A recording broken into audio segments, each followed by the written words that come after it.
प्रधानमंत्री जी, जब से ऑक्सीजन का संकट शुरू हुआ है मेरे फ़ोन बजते रहते हैं। कभी कोई अस्पताल कहता है कि 3 घंटे की ऑक्सीजन बची है, कभी कोई अस्पताल कहता है कि 2 घंटे की ऑक्सीजन बची है।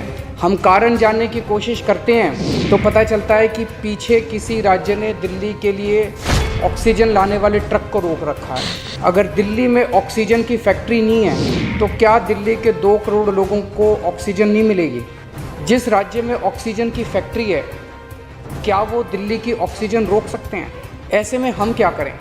पर सर, मैं आज ये जानना चाहता हूँ कि अगर आज या कल या किसी भी टाइम हमारे दिल्ली के किसी अस्पताल में अगर 1 घंटे की, आधे घंटे की, 2 घंटे की ऑक्सीजन बच जाए और लोगों की मरने की नौबत आ जाए तो मैं फ़ोन उठा के केंद्र सरकार में किससे बात करूं? सर, मैं ये जानना चाहता हूं कि अगर कोई राज्य दिल्ली के कोटे की ऑक्सीजन का ट्रक रोक ले तो मैं फ़ोन उठा के किससे बात करूं?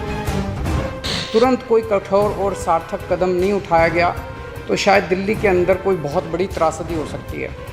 मैं आपसे मार्गदर्शन चाहता हूं सर। कुछ ही राज्य हैं जहां से मैक्सिमम दिल्ली की ऑक्सीजन आती है और जहां सबसे ज़्यादा हमारे ऑक्सीजन के ट्रक रोके जा रहे हैं। मेरी आपसे विनती है, अगर आप उन राज्यों के मुख्यमंत्री को एक बार बोल दें, फ़ोन कर दें कि हमारे ऑक्सीजन के ट्रक ना रोकें तो दिल्ली के लोगों को ऑक्सीजन मिल जाएगी। प्रधानमंत्री जी, कोरोना से देश को बचाने के लिए एक नेशनल प्लान बनना चाहिए। इस नेशनल प्लान के अंतर्गत देश के सभी ऑक्सीजन प्लांट्स को तुरंत आर्मी के ज़रिए केंद्र सरकार टेक ओवर करे। ऑक्सीजन प्लांट्स से निकलने वाले हर ट्रक के साथ एक आर्मी का एस्कॉर्ट व्हीकल रहेगा तो कोई उस ट्रक को फिर आगे रोक नहीं पाएगा। लगभग 100 टन ऑक्सीजन उड़ीसा और वेस्ट बंगाल से आनी है। हम परसों से, जब से कोटा बढ़ा है, हम कोशिश कर रहे हैं उस ऑक्सीजन को दिल्ली लाने की।